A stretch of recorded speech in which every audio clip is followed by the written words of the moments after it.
Democracy in the Contemporary World. Overview. This book is about democracy. In this first chapter, we see how democracy has expanded during the last 100 years to more countries in the world. More than half of the independent countries in the world today are democracies. The expansion of democracy has not been smooth and straight. It has seen several ups and downs in different countries. It still remains as unstable and uncertain achievements. This chapter begins with different stories on making and unmaking of democracy from different parts of the world. These stories are meant to give a sense of what it means to experience democracy and its absence. We present the pattern to the spread of democracy first with a series of maps and then with a short history. The focus in this chapter is on democracy within a country, but towards the end of this chapter, we take a look at democracy or its absence in the relation among different countries. We examine the working of some international organizations.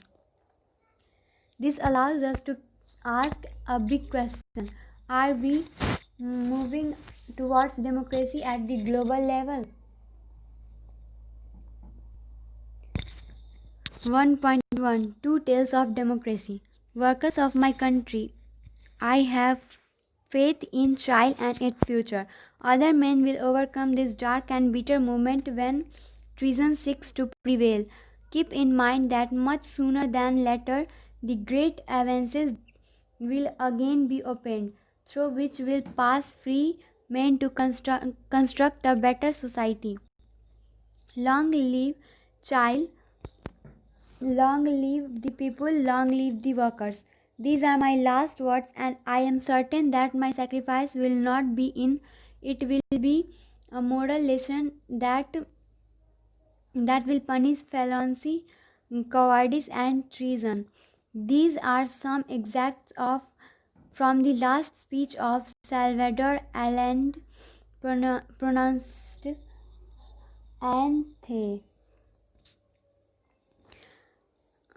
He was then the president of Chile, a country in South America. The speech was given on the morning of 11 September 1973. The day of government was overthrown by the military, and was the founder leader of Socialist Party of Chile and led the Popular Unity Coalition to victory in the presidential election in 1970. After being elected the president, Allende had taken several policies decisions to help the poor and workers. These included reform of the educational system, free milk for children, and redistribution of land to the landless farmers. He was opposed to foreign companies taking away natural resources like copper from the country. The landlords, the rich, and the church opposed his policies. Some other political parties in Chile also mm, opposed his government. Military coup of 1973. On the morning of 11 September 1973, the military took over the seaport. The defense minister was arrested by the military when he arrived at his office. The military commanders asked the president to resign. The Allende refused to resign or leave the country, but realizing the danger to the country and his life, he addressed the people on the radio, part of which we read in the beginning. Then the military surrounding the president's house and started bombing it. President Allende died in the military attack. This was the sacrifice he was talking about in his last speech. A government elected by people was overthrown by military through conspiracy and violence. What took place in Chile on 11 September 1973 was a military coup. General Augusto Pinochet, an army general, led the coup. The government of United States of America was unhappy and with Allende and his rule, and is known to have supported and funded activities that led to the coup. Pinochet became the president of the country and ruled it for the next 17 years. From it From a government that was elected by the people, the power shifted to the military officers. They could do they wished, and no could question them. Thus, a military dictatorship was established in Chile. Pinochet's government targeted and killed several of those who supported Allende and those who wanted democracy to be restored. These included Chilean Air Force and many other officers who refused to join the coup. General Bachelet's wife and daughter were put in prison and tortured.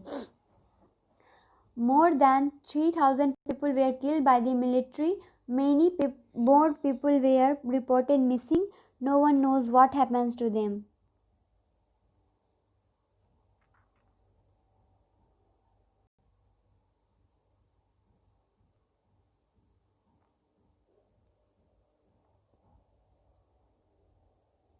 Restoration of democracy. Pinochet's military dictatorship came to an end after he decided to hold a referendum in 1988. He left confidence that in this referendum the people would say yes to his continuance in power. But the people of Chile had not forgotten their democratic traditions. Their vote was a decisive no to Pinochet. This led to Pinochet losing first his political and then his military powers. The hope Allende expressed in his last address was realized. Felony, cowardice, and treason were finally punished. Political freedom was restored. Since then, child he was held four presidential elections in which different political parties have participated. Slowly, the army's role in the country's government had been eliminated. The elected governments that came to power ordered inquiry into Pinchot's rule. These inquiries showed that his government was not only very brutal but also very corrupt. Do you remember a little reference made earlier to General Bachelet's daughter who was imprisoned and tortured along with her mother? That girl, Bachelet, Michelle Bachelet, was elected president of Chile in January 2006. A medical doctor and a moderate socialist, Michelle became the first woman to be defense minister in Latin America. In the presidential elections, she defeated one of the Chile's richest men. In this photograph of her victory speech, she is saying to her supporters, "Because I was the victim of hatred, I have dedicated my life to reverse that hatred and turn it into understanding, tolerance, and why not say it into love." Democracy in Poland. Let us turn to another event, this time from Poland in 1980. At the time, Poland was ruled by Polish United Workers' Party. This was one of the many communist parties that ruled in several countries of the East Europe at that time. In these countries, no other political parties was allowed to function. The people could not freely choose their leaders of the Communist Party or the government. Those who spoke against the leaders or the party or the government were put in prison. The government in Poland was supported and controlled by the government of Soviet Union USSR, a vast and powerful communist state. On 14th August 1980, the workers of Lenin shipyard in the city of Gdansk went on a strike. The shipyard was owned by the government. In fact, all factories and big property in Poland were owned by government. The strike began with a demand to take back a crane operator, a woman worker who was unjustly dismissed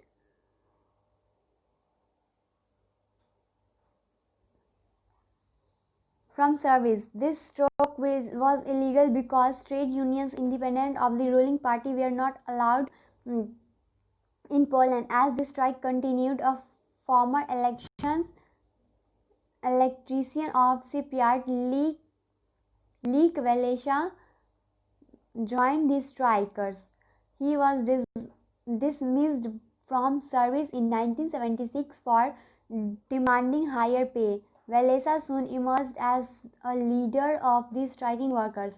The strike began to spread across the whole city.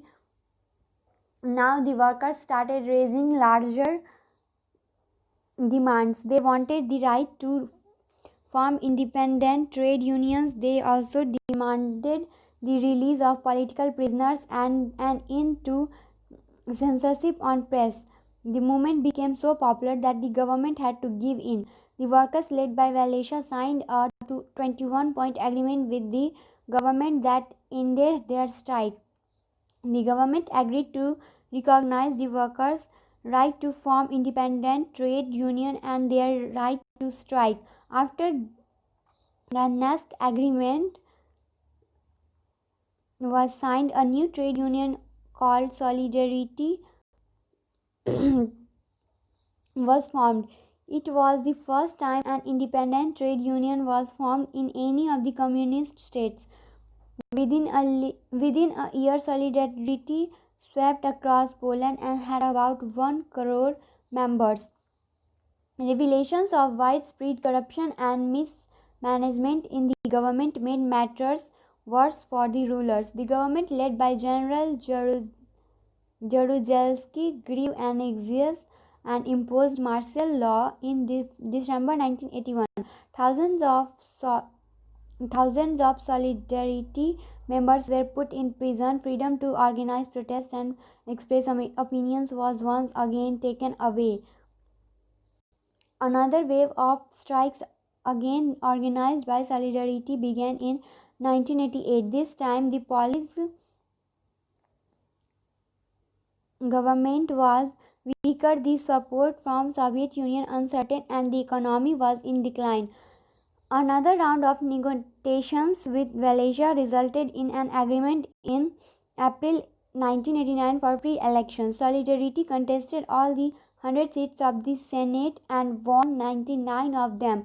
In October 1990, Poland had its first presidential elections in which more than one party could contest. Wałęsa was elected President of Poland. Two features of democracy. We have read two features we have read two different kinds of real life stories.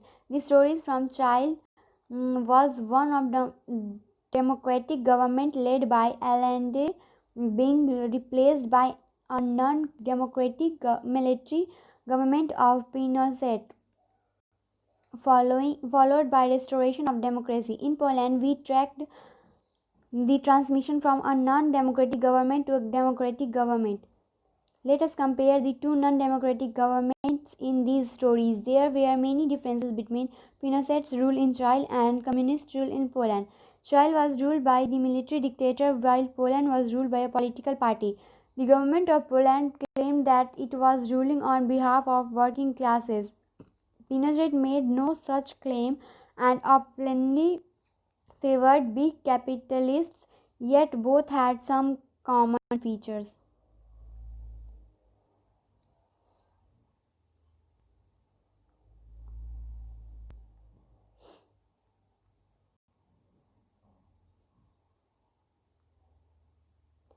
The people could not choose or change their rulers. There was no real freedom to express one's opinion from political association and organization, protests, and political action. The three democratic governments identified above, Allende's Chile, Wałęsa, Poland, and Bachelet's Chile, are different in their approach towards social and economic matters. Allende preferred government to control on all big industries and the economy. Wałęsa wanted the market to be free of government interference. Bachelet stands somewhere in the middle on this issue. Yet these three governments shared some basic features. Power were exercised by governments elected by people and not only the army, unelected leaders, or any external power. The people enjoyed some basic political freedoms. From these two stories, let us draw a rough way to identify a democracy. Democracy is a form of government that allows people to choose their rulers. In a democracy, only leaders elected by people would rule the country, and people have the freedom to express views, freedom to organize, and freedom to protest. We shall come back to this question in this chapter 2 and develop a definition of democracy. We shall also note some feature of democracy.